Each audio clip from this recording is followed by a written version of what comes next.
Hello, and welcome to the Kneel Before Pod interview segment. I'm Craig, and I recently had the chance to talk to actor Freya Mavor and director Tom Edmunds. They worked on the excellent Dead in a Week or Your Money Back, a film about an ageing hitman that only kills people that already want to die.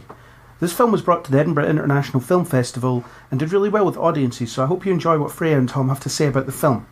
First up is Freya Mavor, who played Ellie in the film.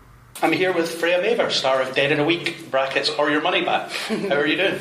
I am very good, thank you. How are you? I'm doing good. How are you enjoying being back in Edinburgh for the festival and for the film? It's great. It's so strange. Edinburgh's like actually sunny for once. Yeah, so it is amazing. It's like being in, too hot for me. Yeah, every person I've met has said, oh, it's too hot, I can't believe it. Yeah, I know. We Scottish people, we like to complain about the weather. Doesn't matter what the weather is. Exactly. So for this film, how did it come about you getting cast in this film? What was it that attracted you to this character in particular? So I was sent the script by my agents, and then went for an audition with Tom, with the director presence. And I mean, I was immediately attracted to the project because it's comedy. I love comedy, and it's not just comedy, but it's a dark comedy, which is sort of my favourite. And then on top of that, the role is fantastic. I think, it's really these four kind of odd characters, and amidst that you have these two really quite strong and strange female characters, and I loved the idea of exploring that and being able to kind of play with with the darkness and play with the kind of comedic element of it. So I think that was a massive appeal. Cool. It's interesting you say about strong female characters. It seems that that's a kind of a through line for you in your career. So you had Liz in Sunshine on Leith, who very much makes her own choices, and forget the character's name, was it Natalie in Modern Life is Rubbish? She also makes her own choices to get out of that relationship and things like that. Yeah, and then she gets back with him, which is, if it was the feminist version of that film, she would just leave, which I would do. So is it important to you to get those kind of roles and make sure there are obviously more of them? I think it's great to have. I would just say that there should be more women involved in the film, but I think it doesn't. I don't think you necessarily need to just play strong female characters in order to champion feminism. I think being an actor, the joy of it and the kind of intrigue is to be able to show everything and not, you don't just want to play strong female characters so that people think, well, that's who you are. I think you want to explore everything and show as much humanity and different personalities as possible. So it's not so much that's what attracts me. I think there have been projects where I've also played very, submissive characters. I played a sort of femme fatale but frail secretary in a French film called La Dame dans l'Auto, where she's sort of very much in a male-dominated world and has to sort of use her fragility and her sensuality in order to get forward. But that's equally as interesting as playing a woman who's very dominating. And so it's I'd say something that's important to me is just about seeing more women's voices involved in the industry. So more well written rather than necessarily strong. Yeah, for sure. That's fair. And you do some action in this film, lots of frantic running, and you knock out a traffic ward. Yes. I mean, what was that like? I haven't seen that you've done a lot of action before, so I've started to do. I did a kind of proper stabby slit throat thing at the end of last year, a French film, and I love doing stuff with action. I think it's just, as soon as you get to start playing around with guns and stunts and stuff, it's just really fun, and it's kind of learning the art of it and learning how to make something look believable and so it's kind of like, it's like learning tricks when you're a kid. It's really fun. So it's something you're interested in doing a bit more of then? Yeah, I'd love to. I've always wanted to get something where I have to sort of become really butch for it, like get loads of muscles and sort of, train really hard physically. Alicia Vikander and Tomb Raider.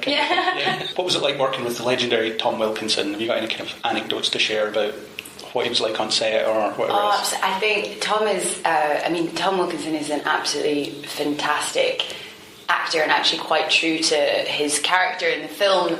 He's very British in the sense that he loves to moan. He loves a good old moan. So it's It was funny. He's a very endearing character because he sort of, he'll complain about the weather and he'll complain about his back hurting, and he'll complain about the hours, but then at the end of the shoot, he sort of, sheepishly turns up at the wrap party, and I think I think he was really thrilled to be there and to be involved in that team, and also it's a joy to sort of watch someone who's got that much experience and who's just that sort of talented. Yeah, it must have been great just being around him because of everything he's done. And absolutely, and sort of the subtlety in his, there's a lot to learn.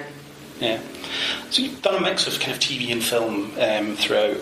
What do you see as the kind of main differences, and do you have a preference, or does it just depend what mood you're in for that particular project? I do. I think the main difference I would say is with a film, you really are in most of the time one person's vision, the director's vision, and it's very much that universe, and everyone's facilitating that. Whereas with television, there's a lot more voices involved, and so television is a lot more like a writer-driven because it's it's about the scripts, it's about the progression of the storyline over multiple episodes. Whereas with film, you get, I guess, the luxury of sort of just having one person's universe and really kind of getting to dive into that. So I do think, and typically there's usually more time with film than there is with television, where things are on a bit of a tighter schedule. So there's obvious perks to doing film, but TV is going in such an incredible way now that there's it's the quality of television has sort of skyrocketed, and it's becoming the new sort of auteur way of doing stories. But I have at the moment a preference for film, just for I would say for those reasons. Cool. And what's up next for you, project-wise, or is there anything you've got your eye on that you're trying to get into, or can you just not tell me? I'm doing quite a lot of my own stuff in terms of I'm doing quite a lot of my own art project stuff. Okay. So I make, visual art videos that are based around poems. So they're like a sort of making a visual anthology of poems. So I'm currently sort of finishing the edits of that. And then I've got a lot of French work that's coming up and that's being released at the end of the year. So I'll be doing a lot of press and sort of promotion for those, and doing kind of, France does these big sort of weird things where you take a film around France. Yeah. So yes, I'll be doing quite a bit of that over the next few months. Sounds cool. Lots in the pipeline then. Yeah. Absolutely. And I only have one last question. We always ask this because we're a nerdy podcast. If you could have any superpower, what would it be and why? Ooh, I like this. Okay, mine is this sounds really lame, but only because I'm very practical and pragmatic. Because I always think obviously would love to say I could fly, but then everyone would just see you fly, and I think your life would be ruined. It would be like, it would be like becoming super famous overnight. Whereas I think my superpower would be to speak every single language in the world. Never had that one before. Because you can imagine how awesome that would be. To turn up, you could impress everyone. You could meet literally any. It would just that's my very geeky superpower. Really good one. Every language. Yeah, that's the first time we've had that one. So. Well, there you go. Good answer. Pleased to hear. Yeah. Well, thanks very much for taking the time to talk to me today. It's been an absolute pleasure. Thank you. Good luck with the film. I hope it does really well. I'm looking forward to seeing it again in cinema when it comes out. Brilliant. Whenever that is. So, watch this space. Thanks very much. Thank you. Next up is the director Tom Edmunds. So I'm joined here by Tom Edmunds, the director of Dead in a Week or Your Money Back. Long title. Hi Tom, welcome on. Hi Craig. How are you doing? Yeah, good, thank you. Yeah, how are you? I'm good. How are you enjoying the festival and the Edinburgh sunshine-ish?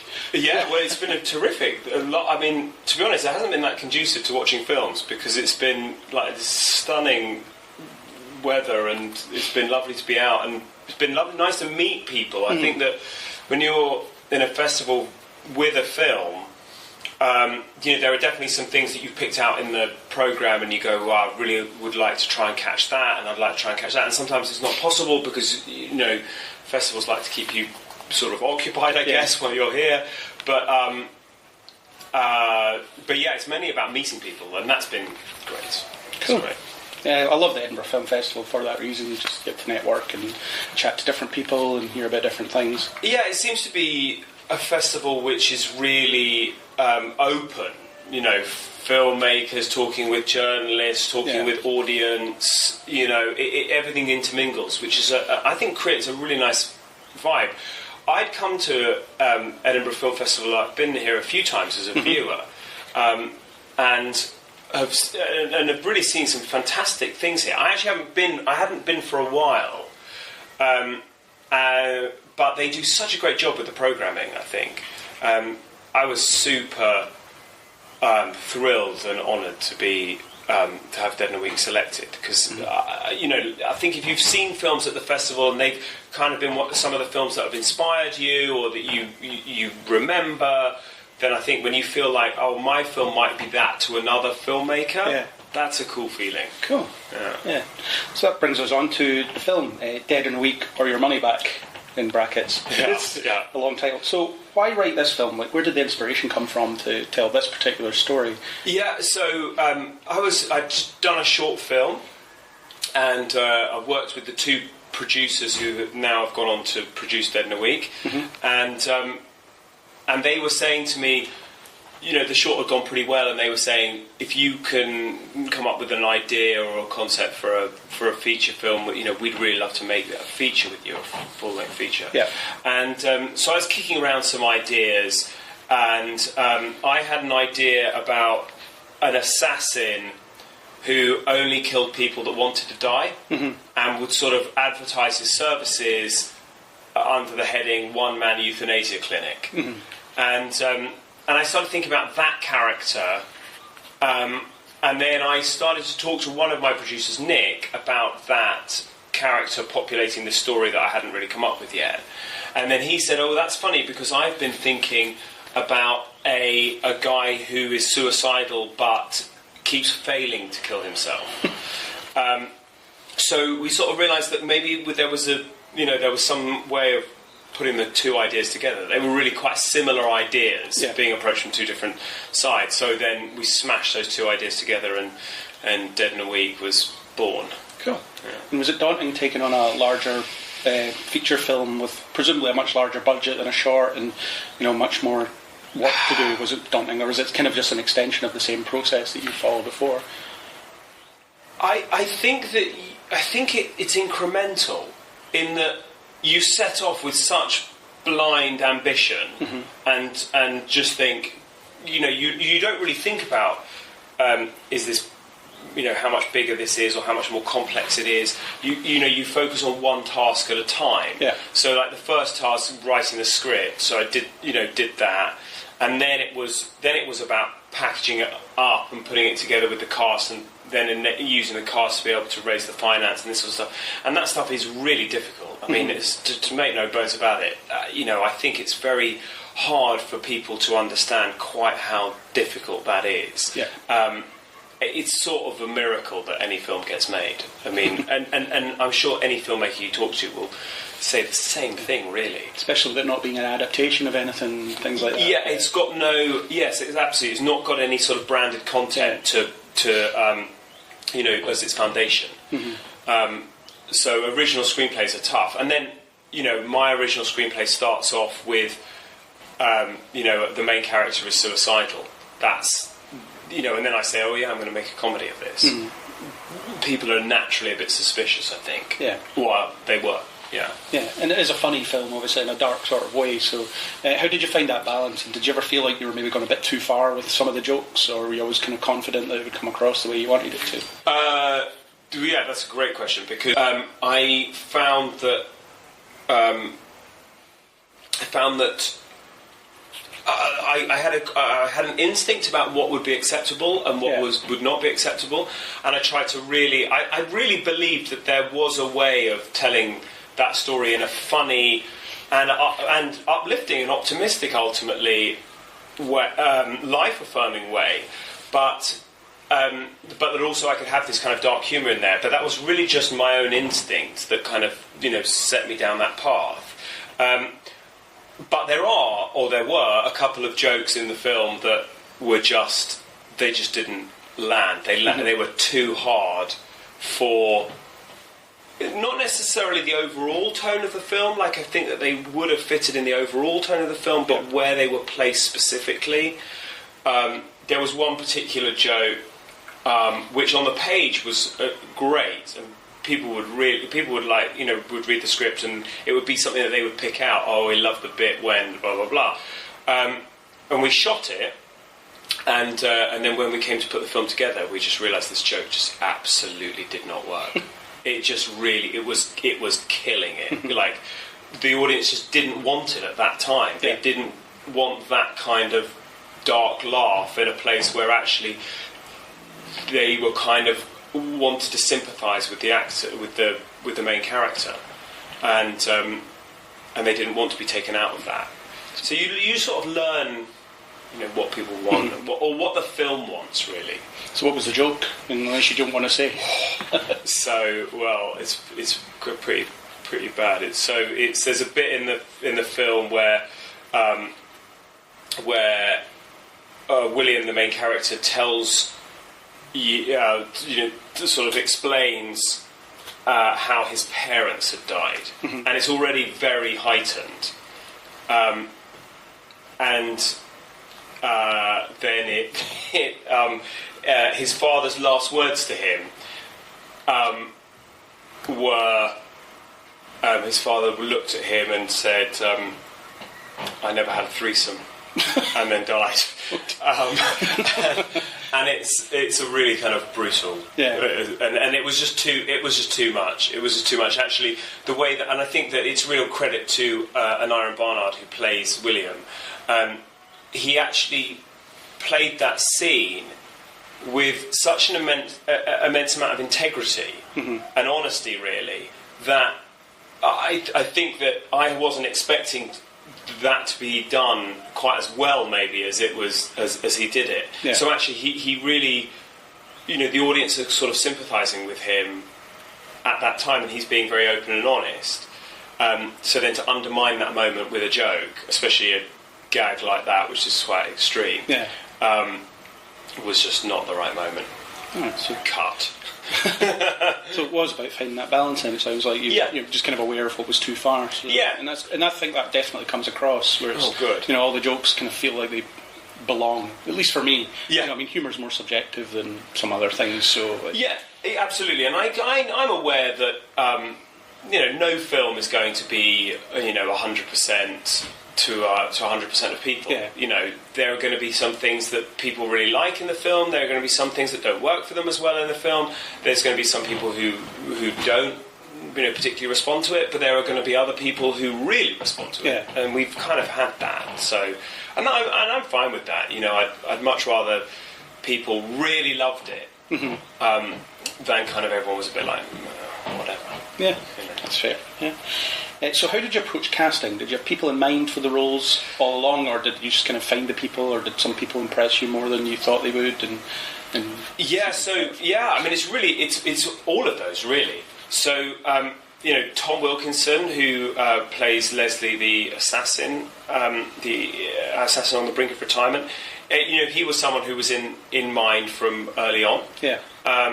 He wasn't. I can't say he was the only person, because you just can't get too fixated on one actor, because if you do and they say no, that's then crushing. Yeah. And you kind of undermines your faith in the whole project. But Tom was someone that we had in mind, that we spoke about a lot throughout the development process, and just an extremely amazing moment when he decided to do the film. I remember that call, and that felt like such a massive win for the film.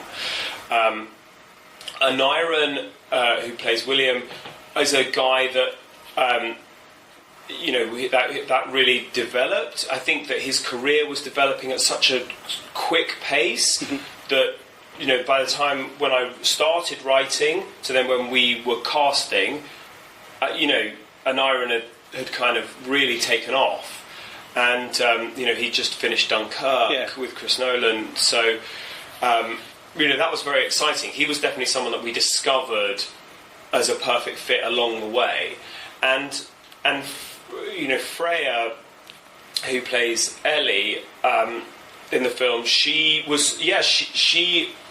auditioned for the part, and I was really blown away by her audition, and just her spirit, and how I mean, she's a real star. She brings such energy to the film. I just think the film lifts off, when Ellie comes into it. And I really wanted that. I really didn't want to do, like, the kind of the cliche manic pixie dream girl. Yeah. I think that it has turned out that way, a lot because of Freya's performance.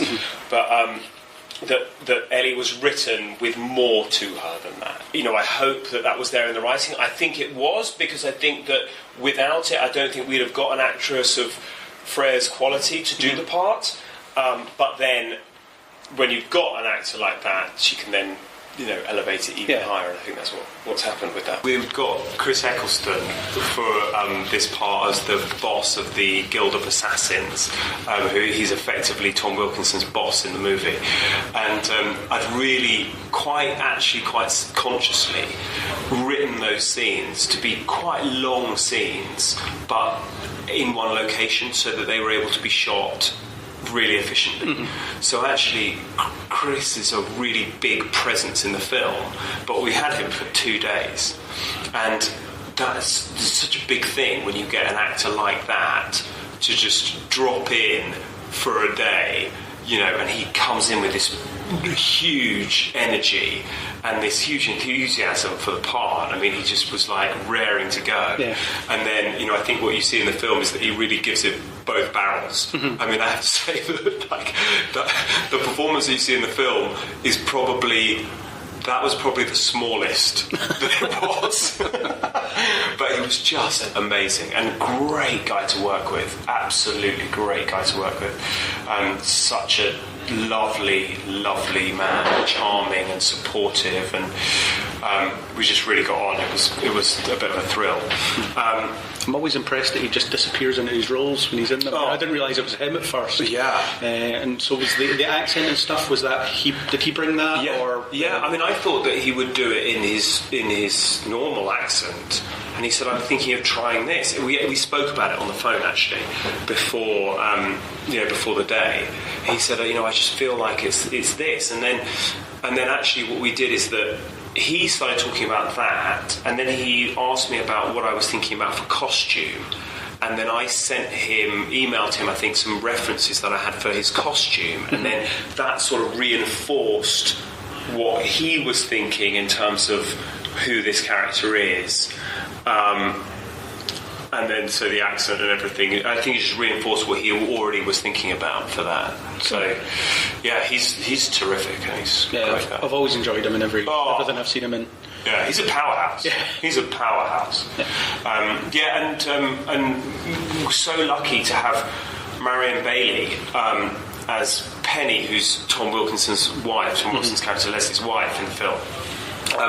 Marion, I think, is one of the most underrated, sort of under the radar actresses around. I mean, she is a class act. I mean, I just almost, it's one of those things when you're a director and you're looking forward to working with a certain actor. Sometimes you can feel a bit like those experiences have gone by in a bit of a flash and a bit too quickly. And it's because the actor has been so good that you haven't had to do much with them. You've almost you just had to let them do their thing because they just get it. And so I sort of feel like that with Marion. I think I said to her on the last day that I had her, I said, I feel like Marion, we've barely spoken because, she's just so good and she just got it so quickly that I really, didn't have to do anything. And her presence was important to sell the whole exciting versus banal side of the situation. Yes, so. And that was an important thing. Obviously, as you identify, it's a driving force of the humour of the film. Yeah. That was an important thing with the casting of Leslie, actually, because I think what you get with Tom Wilkinson is you get somebody who, if he leans across the table and says, "I'm going to kill you," then you can believe that. Yeah. He's got a certain menace and threat to him, or he's capable of that. Also, he's someone who you can believe that, 20 years ago, he was a really efficient, top of his game hitman.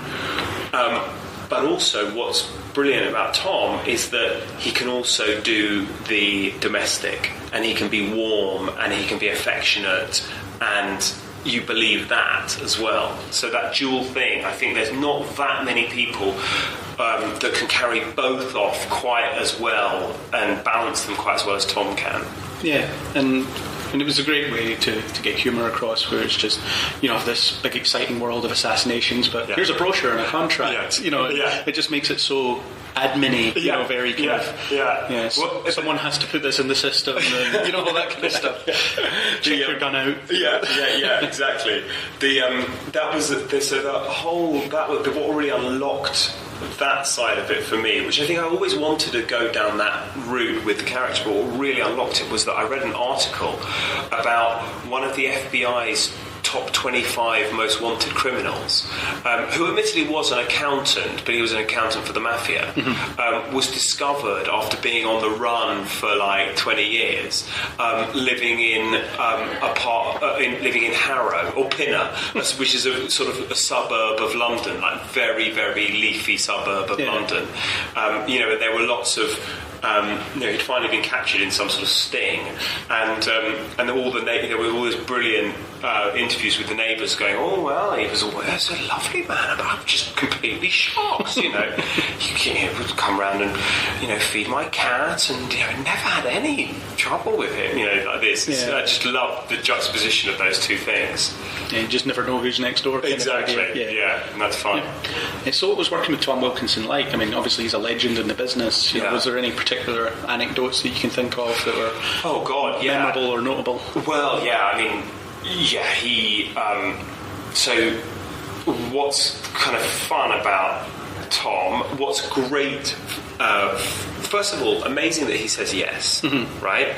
But he also uses that as a bit of a stick to beat you with, in a way, but in a kind of a nice way, because you realise that everything's a bit of a backhanded compliment. Yeah. So I said this to him. I think I wasn't quite on the first day, but it was like on the second or third day or whatever.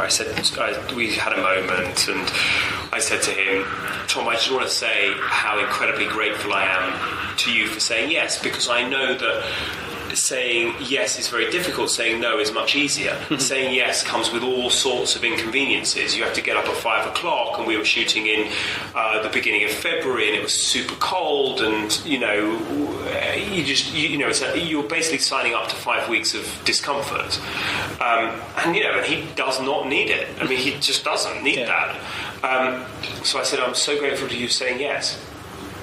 And he said, well, I wanted to say no, but your script just made me say yes, like this. And it's almost like he almost like holds it over your head that you've almost like forced him into doing this thing. But it's just terrific. And he beats you up every day. He'd be like, why are you doing this?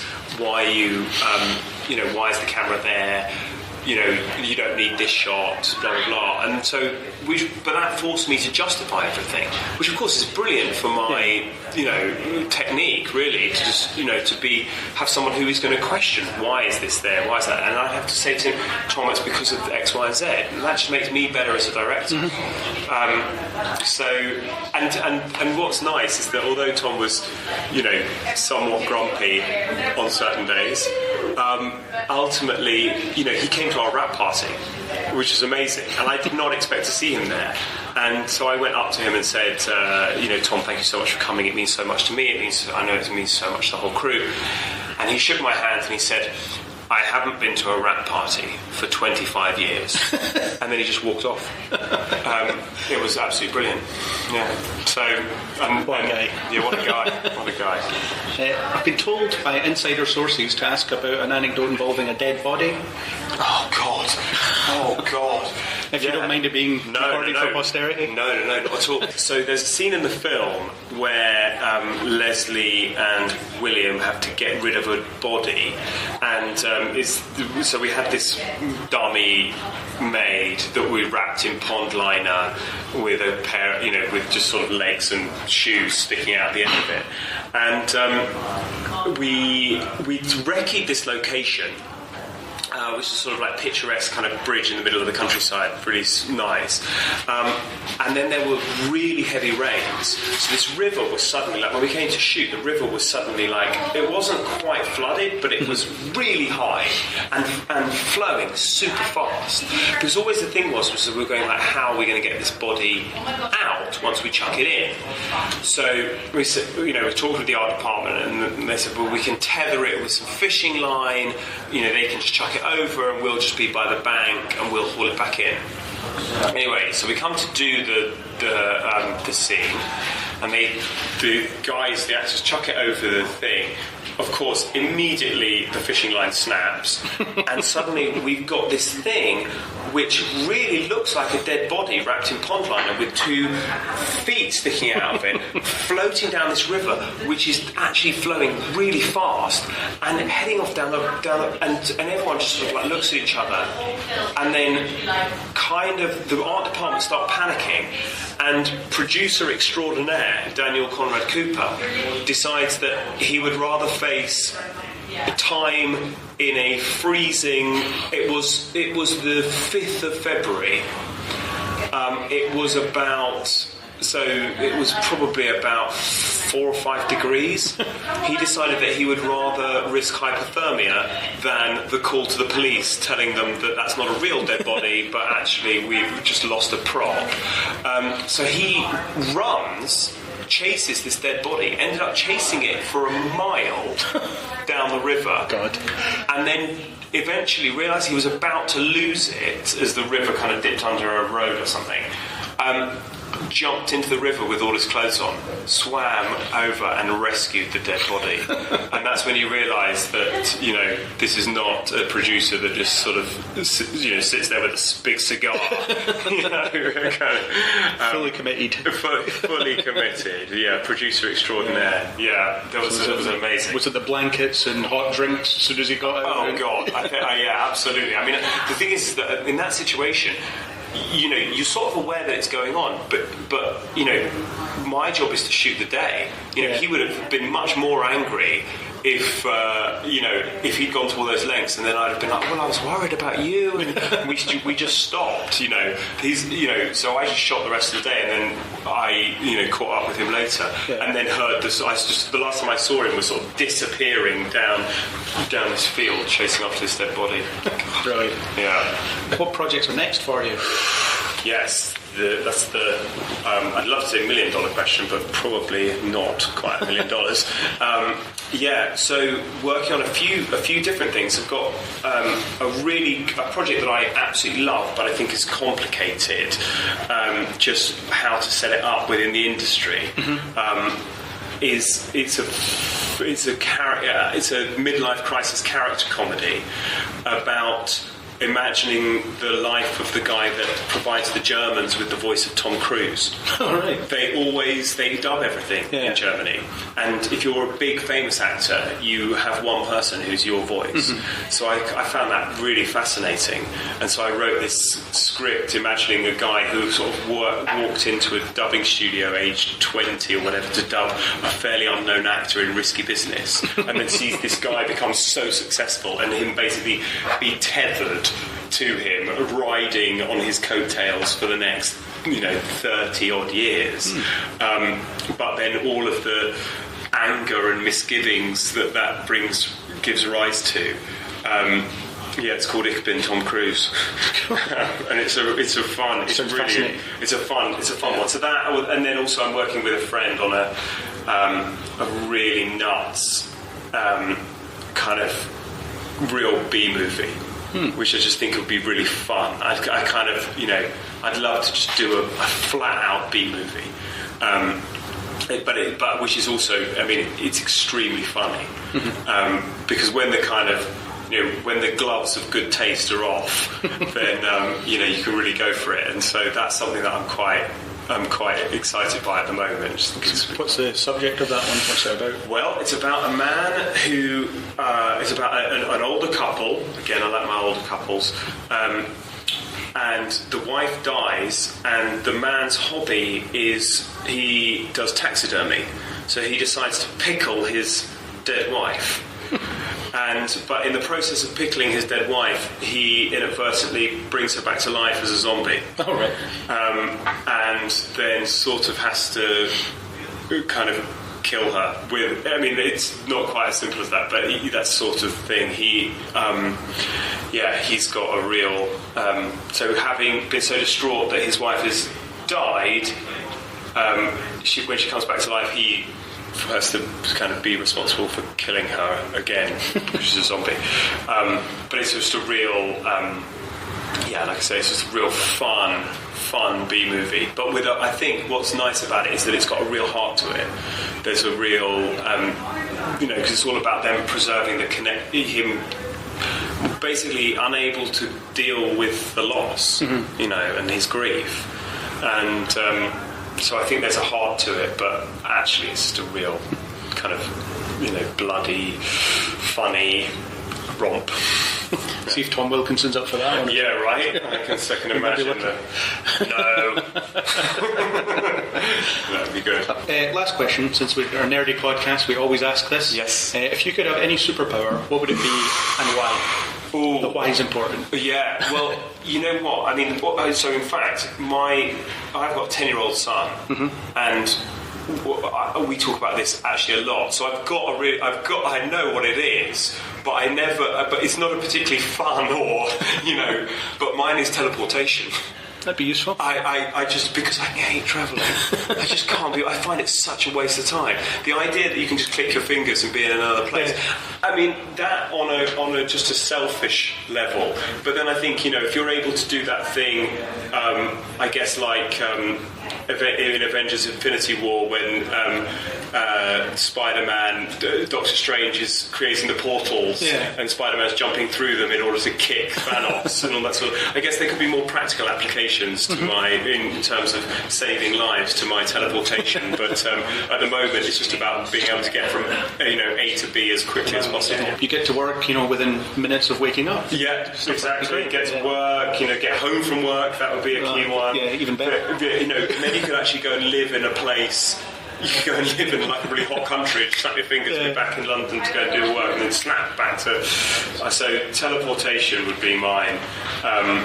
So what's my son? His changes quite a lot. He's brilliant. He